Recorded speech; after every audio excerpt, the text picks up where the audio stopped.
Welcome to Mission Evolution Radio Show with Gwilda Wiyaka, bringing together today's leading experts to uncover ever-deepening spiritual truths and the latest scientific developments in support of the evolution of humankind. For more information on Mission Evolution Radio with Gwilda Wiyaka, visit www.missionevolution.org. And now, here's the host of Mission Evolution, Miss Gwilda Wiyaka. Getting old is not for the faint of heart.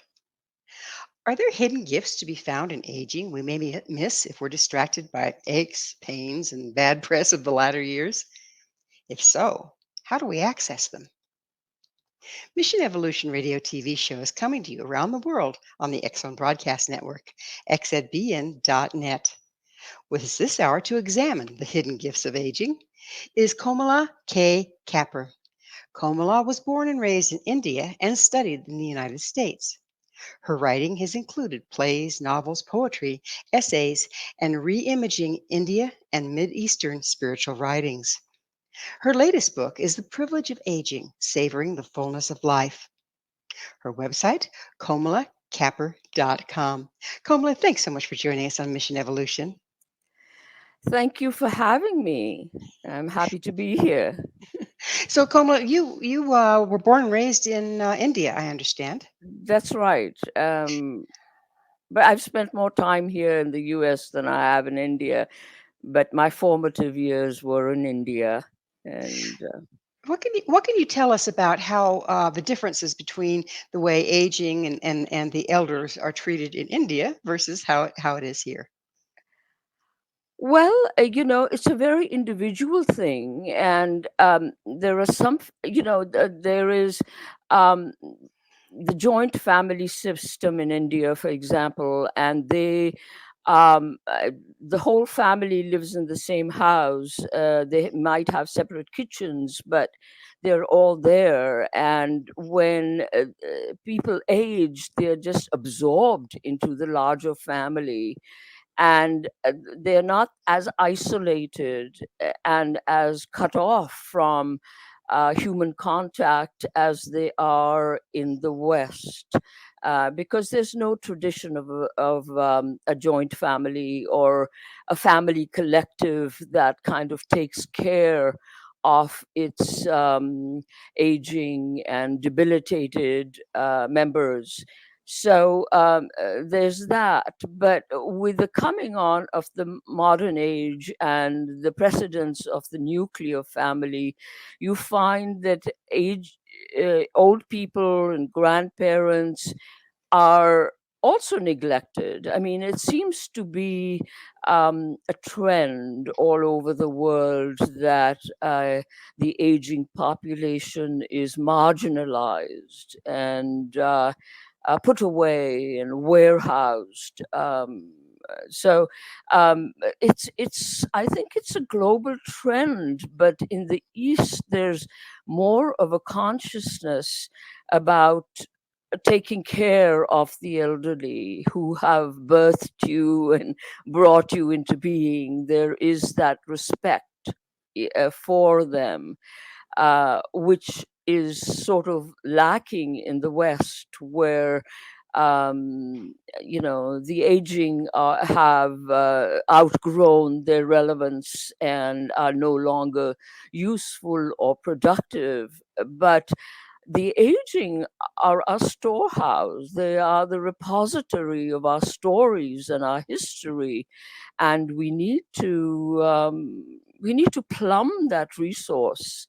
So yes, I think that there's an improvement needed. I don't think that this moving away from the circular family that absorbs the aging and takes care of them, and everybody kind of sticks together and shares the load.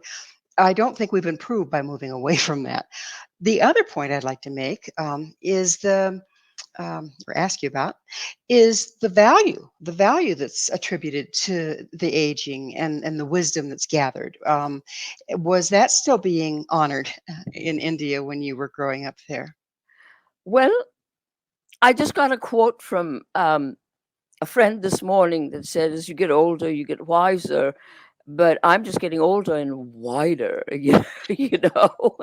But this is not relevant to the question that you asked, and I think that I remember talking to my mother and my father a lot while they aged, because I wanted to get my stories from them and I wanted to get their stories from them, because they grew up in a different age. It's been the acceleration, especially in India, from life in the village to life in the city, as is been so exponentially different, that I wanted to and to get the story, and I got it and I wrote about it, and but it wasn't just my own selfish desire to gather the stories, but it was also a way for me to spend time with them and for them to recollect their stories. It's very important, and research has shown this, that as you get older, you have a deep need to talk about your life that is past or that is passing, and to narrate it, to tell about it, to talk about it, and in the process impart wisdom. I definitely gleaned a lot of wisdom from my parents' lives. So there is a great value in the aging that we have to recognize and pay attention to. I mean, in the West, youngsters, say, like people who are doing creative writing or something, teachers could assign them, go to an old folks' home and get their stories, for example. Our education is very deficient in this way. You Absolutely it is. And what do you see as some of the greatest myths about aging? Well, in the West, the myth is, um, you are useless. You have outgrown your productivity. You are no longer contributing to your society and your community, and your life is basically over and done with. Um, Yeah, by the time you're 65, by the right? time you're 65, Mhm. and sometimes even earlier, um, um, r- s- if you retire, then you've kind of uh, I know a lot of people who are very afraid of retiring for this very reason, because they know that people will see them as useless, and we end up internalizing these cultural myths. We end up thinking that as soon as I retire, I'm going to be useless. And I personally know a couple of people who retired and just died because they had not been um, given any alternative to living a better life. I mean, life begins in a way after retirement, It because can, it certainly can. uh, And y- and I had my former father-in-law said, when you get ready to retire, make sure you're retiring to something. Okay. yes, And he good. went on to teach aerobatics, which he had taught him before, but when he got out of his job, he could commit a lot more time to that. And writers, the people that do their best writing, are usually quite a bit into their dotage because they have that substance. And yet people don't recognize that substance. What do you think is happening to our society as a result of people just retiring and giving up, and people not valuing the wisdom that they could share? Well, it's just accelerating the dysfunction of this society.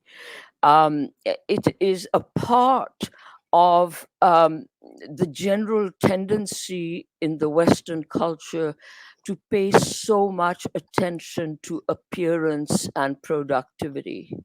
As soon as you start getting a wrinkle, you should get a facelift, or lift up your butt, or start exercising even more than you were exercising before, which is a good thing, but which can also cause damage. And I have experienced that.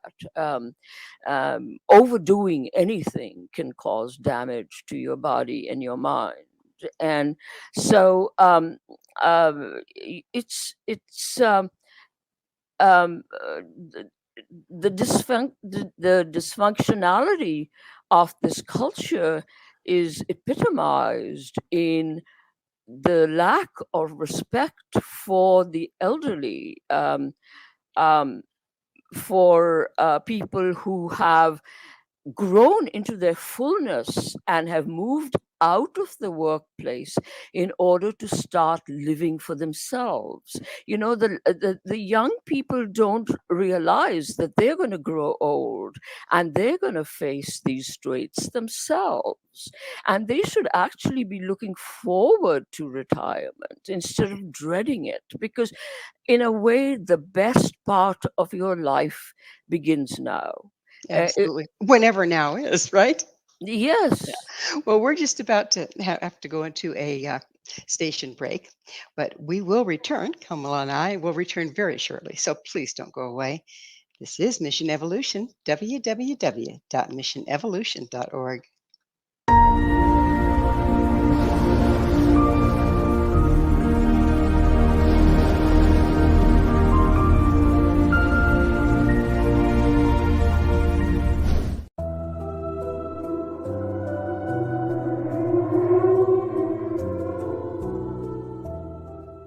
Welcome to Haunted Indian River County by Larry Lawson. Indian River County is an idyllic vacation spot on Florida's east coast, not far south of Cape Canaveral. Known as part of the state's famed Treasure Coast, many are unaware of the deep and fascinating history this area played in the development of the Sunshine State. Also lost among its visitors and residents are the chilling stories of the hauntings that accompany this rich history. It is here that a man named Waldo still looks after his family and properties, 6 decades after his death. Or a retired preacher is seen digging up his hidden treasure, days after he died. Larry Lawson spent more than 40 years in the law enforcement and criminal justice education profession. He holds a Bachelor of Science degree from Nova Southeastern University and a master's degree in public administration from Troy State University. He serves on the board of directors of the Indian River County Historical Society, is the director of the Florida Bureau of Paranormal Investigation, and is the owner of Indian River Hauntings, LLC, where he provides historical and paranormal tours and events. He has been actively researching the history and paranormal legends of the Treasure Coast of Florida since 2010. Larry is currently the host of Paranormal Stakeout radio TV show on the Exozone Broadcast Network and the past host of Encounters with the Other Side on WPSL Radio in Fort Pierce, Florida. Pre-order your copy of Haunted Indian River County by Larry Lawson on Amazon.com today.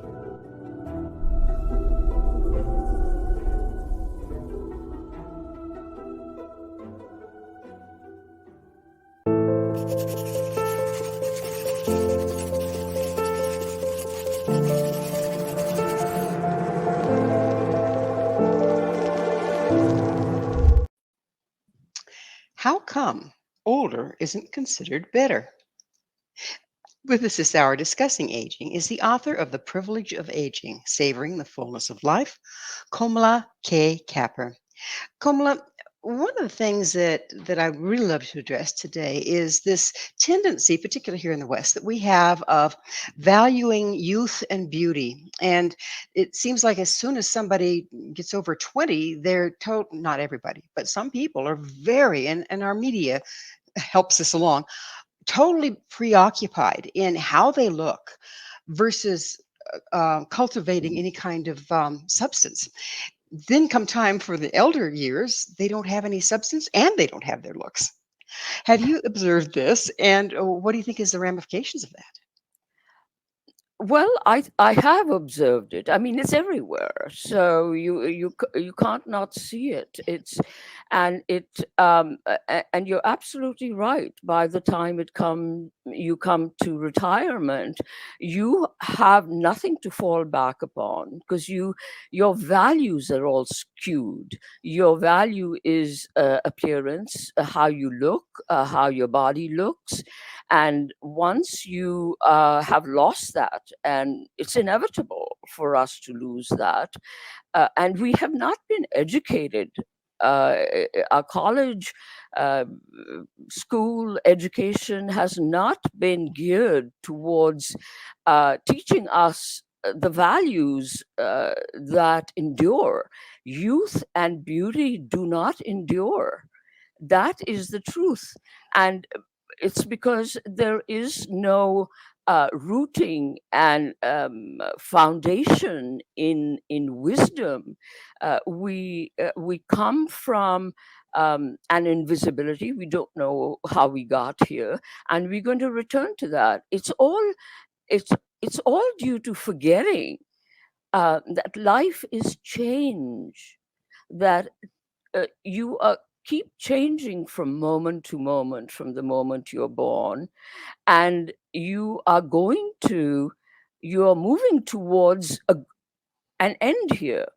And the end here, for example, the West and the culture, the Western culture uh, does not at all talk about death and dying, you know. And Fortunately, there are some people that are pioneering that at this time. I've spoken to some of them, but it's something that's, you forget about it. You don't that's not going to happen to me. And because people live like they're going to be young and beautiful for the rest of their lives, when the time comes, they have no resources, do they? no, and the resource here is wisdom. It's our reservoir of techniques and tools that we have to use throughout our life in order for us to recall when we need to, in times of crisis, we need to fall back upon these tools and techniques which we have not been given. And I think I would be a nervous wreck if I didn't have those, and if I didn't rely on them from moment to moment, and tragedy to tragedy, and loss to loss, and illness to illness. I have been very ill lately, and what has seen me through um, is and I'm closer to my death. I turn 76 in a few days, and given my proximity to the event horizon, I have to start thinking about death. I don't want to be caught unawares by it. I don't want to suddenly say, "Oh my God, I'm dying," and I don't want to die, and this is it. This is the end.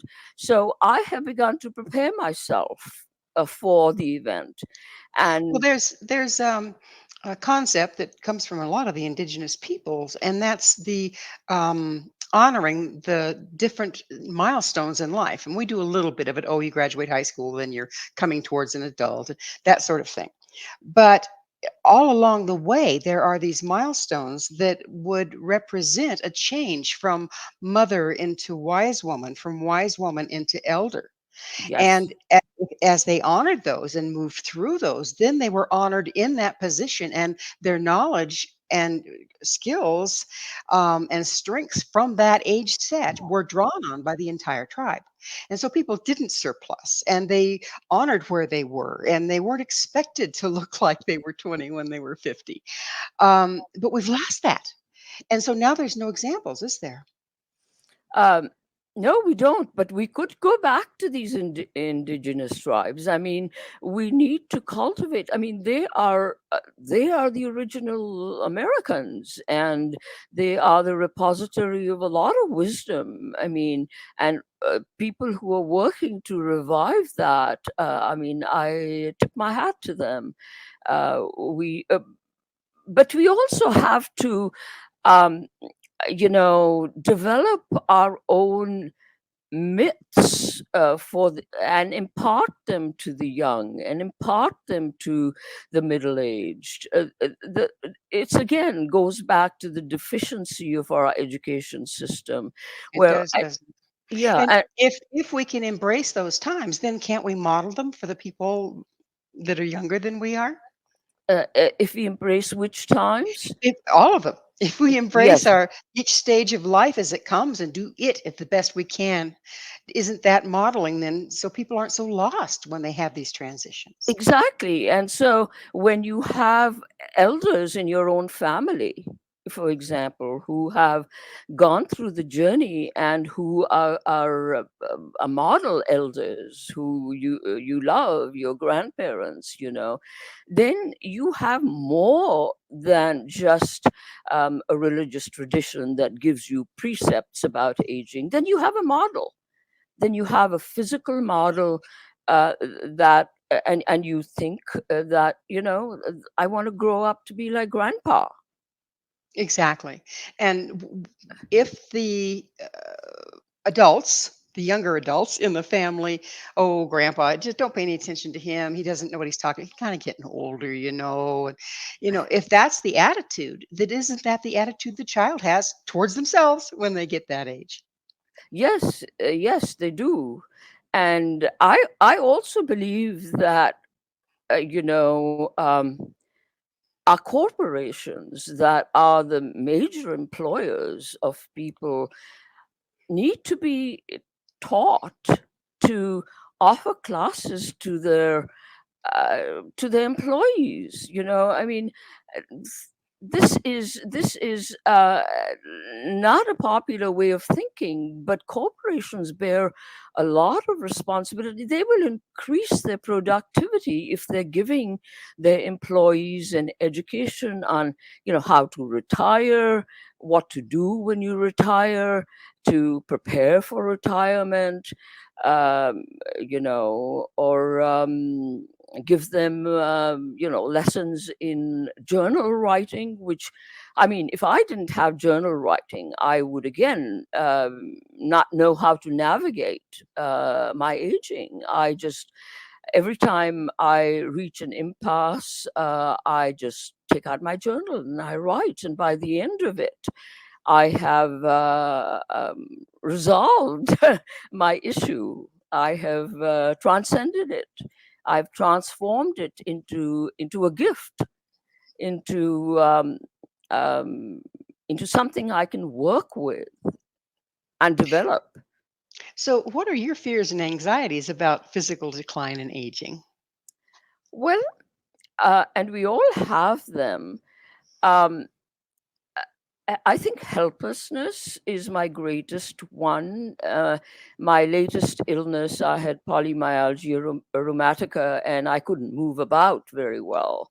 And I didn't want to be telling my husband, get me a glass of water, do this, do that. And it made me realize that as you get older, there's a certain helplessness involved with that. And so that is definitely one of my fears, being alone. I'm afraid my husband will die before me and I will be left alone to fend for myself. But these are all future fears. And these are fears that attack all of us. It's like Mark Twain said, I've known a lot of trouble that didn't happen, you know Yeah, borrowing trouble. Yes, and so my way of dealing with my future fears is that I go by my guru's words. He says, "Let not the mind think of tomorrow. The tomorrow will take care of itself." And I've known that from my own life. Every time I faced a hardship, help has come. Help has been provided, whether it's the universe or my community or my people or my friends, that um, help does come. And you have to trust that. As you age, I think it becomes extremely important for you to trust yourself, trust your life, and trust that the universe will provide for you. I've been through a lot in my life, and I have been provided help. I, That's so true, because it's like if you are so busy fearing aging, fearing losing your looks, fearing losing your value in society, you're clear in the future and you're not enjoying what you have now or preparing for that eventuality when you don't have your looks to fall back on, when you don't have your physical strength to fall back on. And if you don't have substance at that point, if you haven't cultivated yourself and you've been worried about tomorrow, I guess you're kind of in trouble, aren't you? Yeah. yes. Well, it is time, once again, when we need to take another commercial break. Kumala and I will be right back to continue our discussion. Please stay right there. This is Mission Evolution, www.missionevolution.org.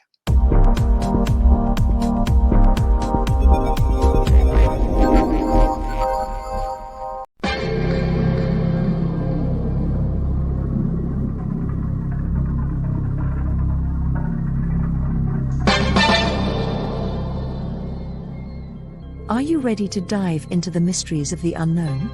Tune into the electrifying X Zone radio TV show hosted by the one and only Rob McConnell. I'm Rob McConnell, and get ready for a mind-bending journey through the unexplained phenomenon that surrounds us all. From UFO encounters to cryptids, ghosts, and everything in between, we've got it covered here in the X Zone. Rob McConnell, the seasoned investigator and renowned radio personality, brings you the most compelling interviews with top experts, authors, and experiencers from around the world. Each episode is an unforgettable exploration into the depths of the extraordinary. That's right, Exo Nation. Join me every week as we open the door to the supernatural and explore the strange and amazing stories that will leave you questioning everything you thought you knew. And it's not just radio anymore. With our groundbreaking TV show, you can now witness the sessions unfold right before your eyes. From chilling reenactments to captivating visuals, prepare yourself for a multimedia experience like never before. With a legacy spanning over 2 decades, the X Zone Radio and TV show with yours truly, Rob McConnell, is your ultimate source for mind-blowing entertainment and thought-provoking discussions. Join our growing community of truth seekers as we continue to unlock the world's mysteries. So, why wait? Step into the X Zone and embark on a journey that will challenge your beliefs, ignite your curiosity, and keep you on the edge of your seat. Remember, X Zone Nation, the truth is out there, and it's waiting for you right here on the X Zone Radio and TV show with yours truly, Rob McConnell. Don't miss a minute of the action. Tune in now on your favorite radio station or visit xzoneradiotv.com to join the adventure. The X Zone Radio TV show with Rob McConnell, where reality meets the unknown. The X Zone Radio TV show, unraveling the secrets of the universe, one episode at a time. For more information, visit www.xzoneradiotv.com.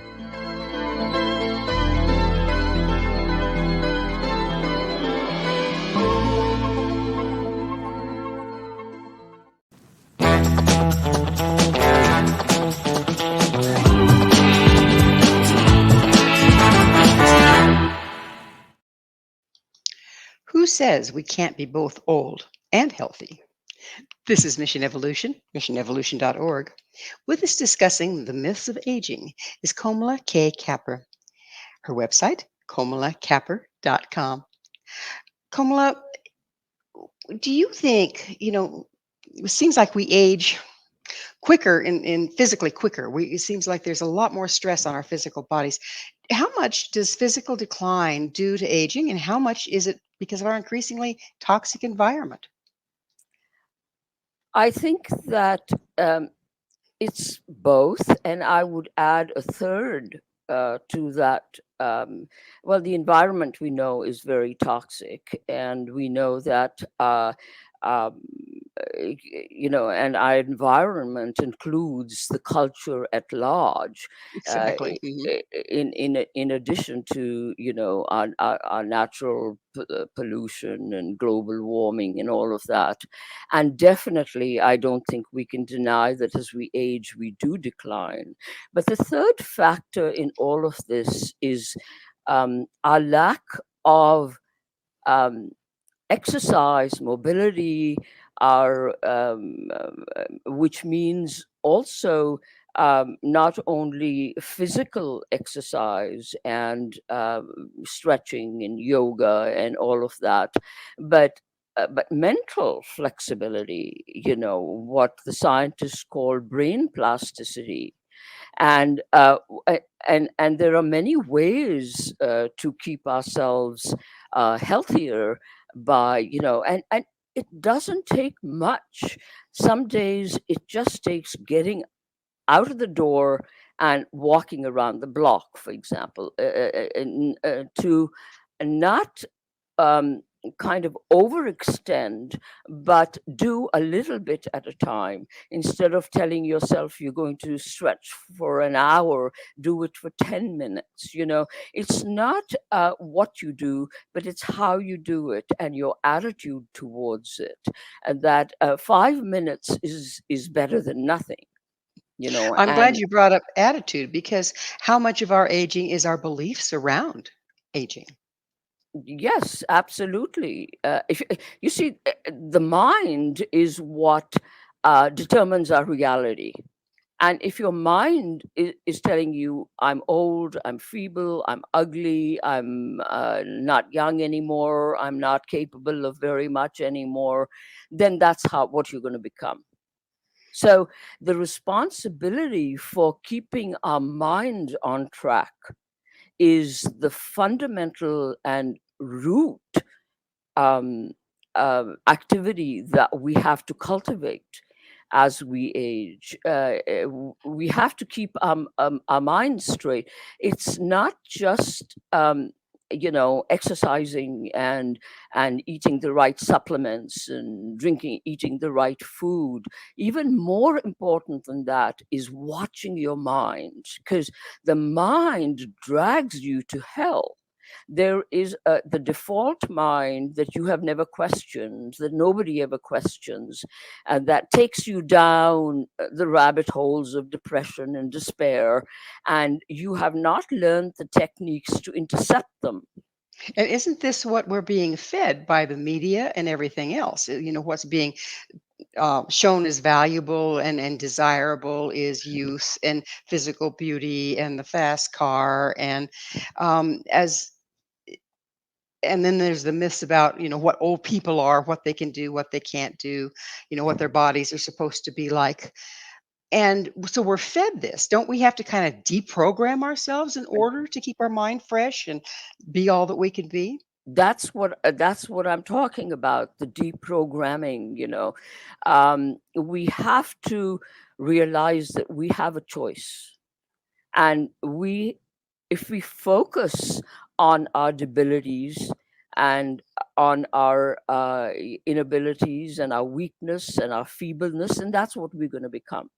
And if we focus on all the things that we can do and all the things, how aging is a gift, all the gifts that aging brings. I would not want to be a day younger than I am today, because I learn new things every day. I learn new ways to be, new ways to look at life, new ways to negotiate my own life, and to see the beauty in it.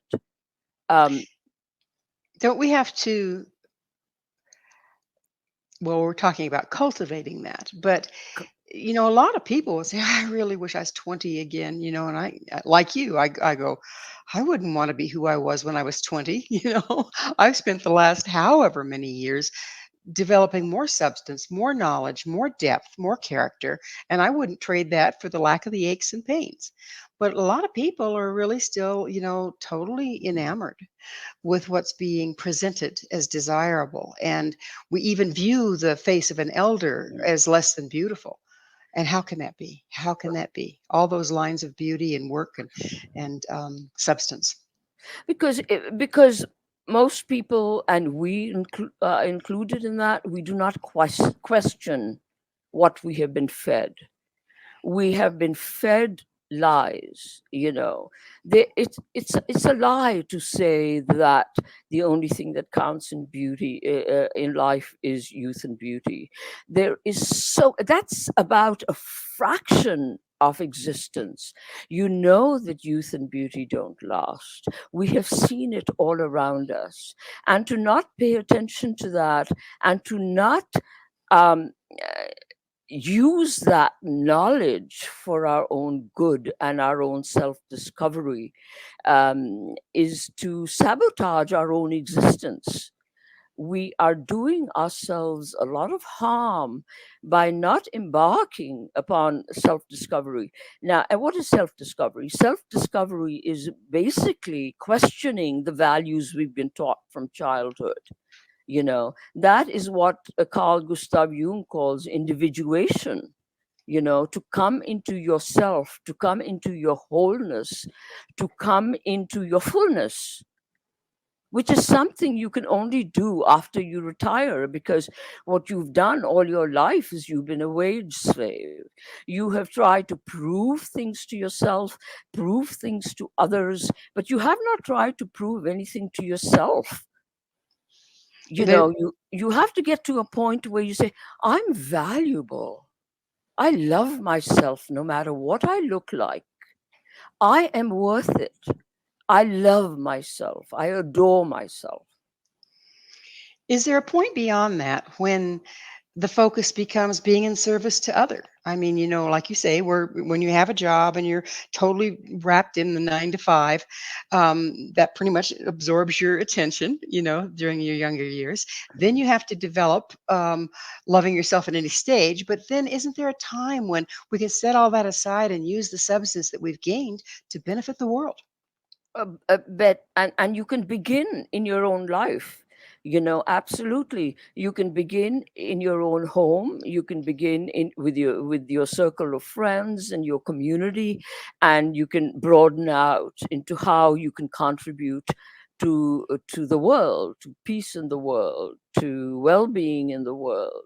um, uh, I consider myself entirely selfish there, because I think that I am the focus of my life. But the focus of my life is writing, and I hope that that benefits people. And that is, we all want to share. We all want to share what we know with others, and we all have things to share. So, and we can start at any point. We can start the process of self discovery at any point. We can start at 60, we can start at 65, we can start at 70. We can say, okay, today's a new day. I'm going to begin some of those things that I haven't allowed myself to experience before, like going slowly, for instance, slowing down the pace of my existence so I can look around and see what's there, not be hurried, because hurry destroys the essence of your life.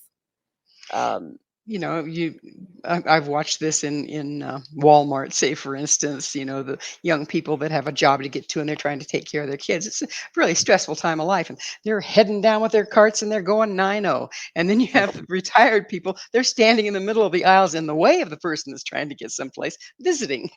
It's fun to yeah. watch the different stages of life.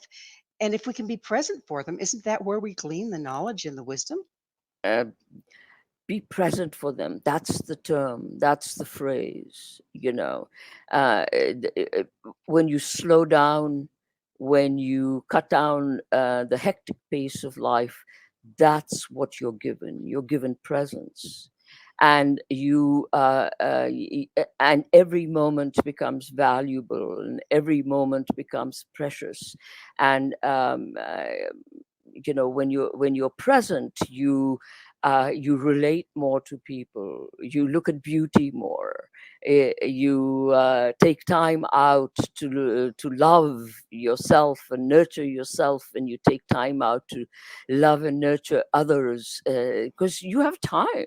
And that's one of the gifts of aging, and one of the gifts of retirement is you have time. And instead of making time an enemy, oh my God, what shall I do, what shall I do with my time. You can begin with very few things, one brushstroke of something that can take you down the path of more fulfillment. Uh, Well, it is time yet again to take another station break. Please stay with us as Kamala and I continue to explore the privilege of aging. This is Mission Evolution, www.missionevolution.org.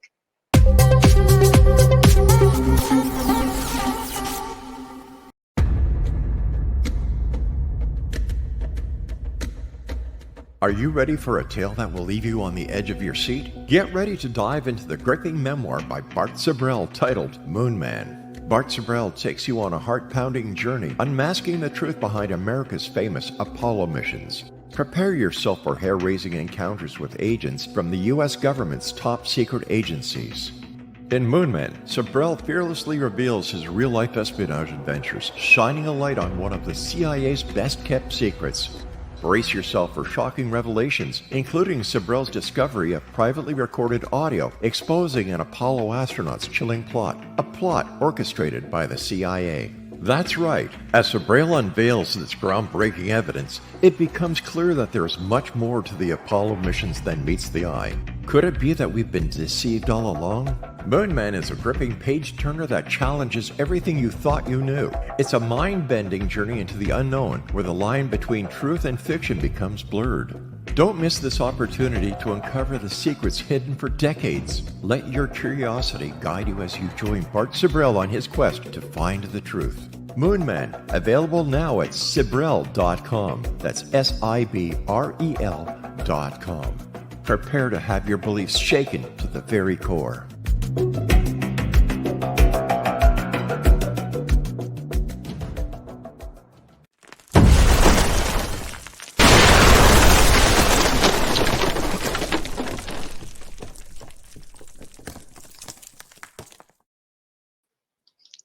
Can you break the myths of aging? This is Mission Evolution, missionevolution.org. We're continuing our discussion with Kamla K. Kapur. Her website, kamlakapur.com. Kamla, how have your views of success changed since as you've aged? Success when I was younger was always about production, getting this book published and that book published, and it was about rewards. And now, as I age, success has become how successfully I negotiate my day, how successfully I live, how happy I am during my day, how peaceful I am during the day. Um, this should have been my definition of success throughout. I realize now, because I deprived myself a lot by being so driven. And I suppose youth is about being driven. But I think that one can take time out, even as you're young, to redefine success. Um, I think the greatest definition of success is love and loving. I think that that's what life is really all Yes, about. beautiful. It's that's the ultimate. That's why we are here, and we are here to broaden our hearts. We are here to live through our hearts instead of our minds. We are here to experience feelingly the existence that has been given to us, that has been gifted to us. It's a very rare opportunity to be alive. And as you grow older, you realize you don't have forever. Young people think they have forever, that they are immortal, but it's never too late to realize that we have a shelf life. Which brings me to, Kamala. What if you had the opportunity? What would you tell your 20-year-old self? Well, I would A part of me, I think my 20-year-old self was quite deaf and would not listen to anything I had to tell her. But if she were in a position to listen to me, I would tell her basically, don't stress so much. Don't be so worried. Everything has a purpose. Everything turns out well. And there is no need to go about your life as if everything depended on you. Everything does not depend on you. Everything also, a lot of things depend upon the universe and how your attitude to the universe, your attitude to the life, and how it reciprocates that. So I think I would be a happier 20-year-old if she would listen to what I have to tell her right now. I would definitely ask her to slow down. I would definitely tell her, listen, the most important thing you can do right now is to learn to be soft, surrendered, and loving. Well, it's that time in the show, Kumala, when I get to ask you, what's your mission? Ask me what? What is your mission? My mission is, in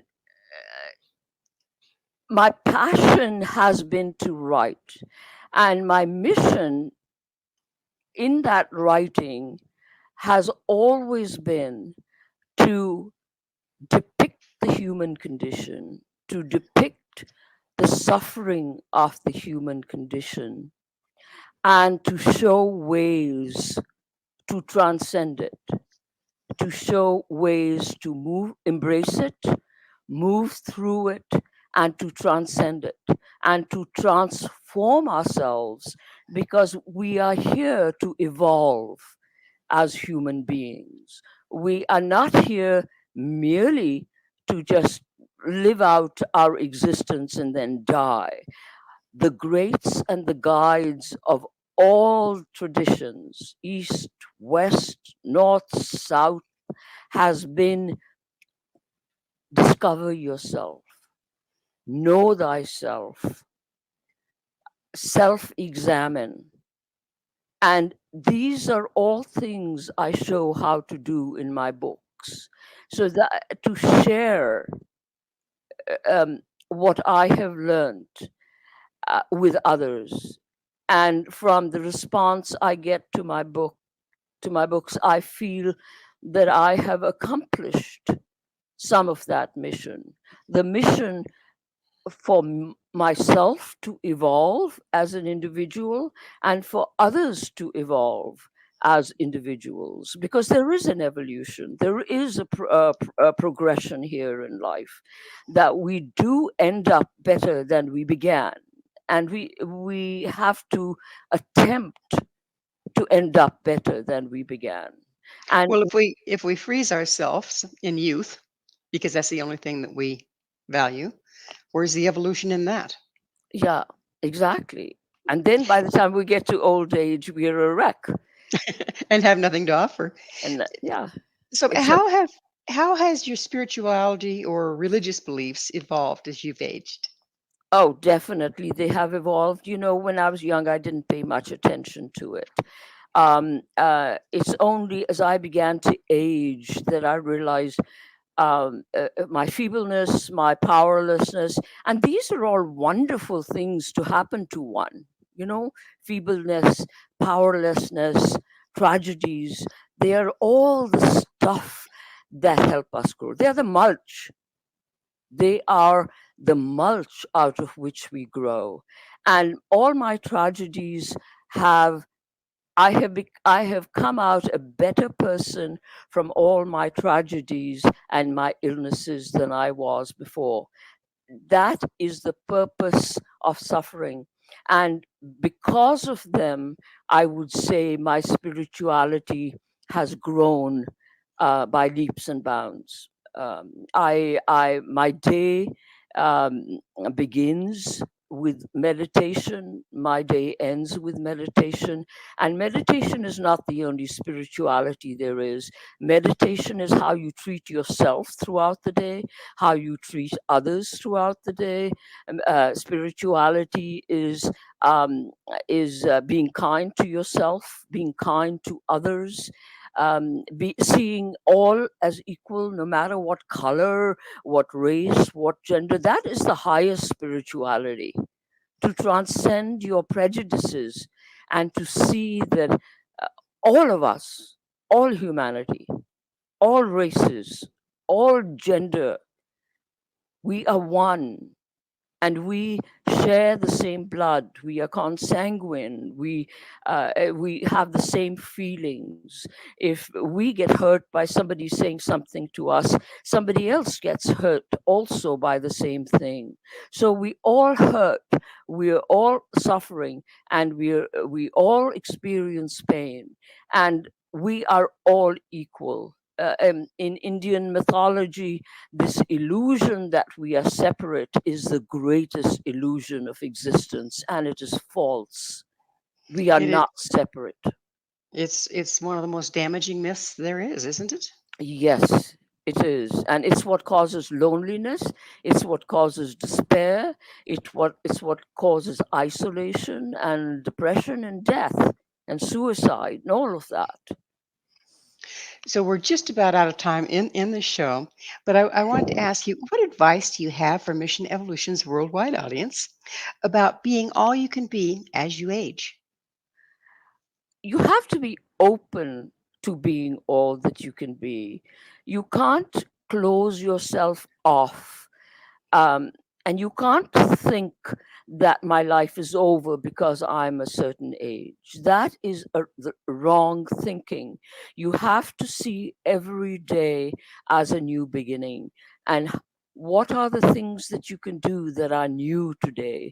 And it has to be nothing more than walking out of your door and looking at a flower and admiring a tree and feeling the breeze on your skin, and realizing you're still here, you're still alive, and to respect and honor that existence by being grateful and by exulting in your aliveness. Gratitude is a hugely important part of the equation, isn't it? Absolutely. We would be nowhere without gratitude. And isn't that one of the first things that we lose when we start going into despair about not being young and beautiful and all those things anymore versus embracing what we are? Yes, I heard a little saying when I was quite young, and I've lived with that. I cried because I had no shoes till I met a man who had no feet. Hmm, that's You see, beautiful. Yeah. and that's gratitude. You count all the things that you have been given and that you do have. So And it changes your reality, actually, doesn't it? it changes everything. Well, unfortunately, Kumala, we are out of time. Thank you so much for coming on the show. Thank you for having me. I enjoyed it. Thank you. Mhm. Our guest this hour has been Kumala K. Kapur, the author of Privilege of Aging, Savoring the Fullness of Life. To find out more about Kumala and where you can find her books, visit her website, kumalakapur.com. This has been Mission Evolution with Gwilda Wiyaka. For more information or to enjoy our past archived episodes, visit our website, missionevolution.org. But please be sure to join us right here next time as this mission continues, bringing information, resources, and support to our rapidly evolving world.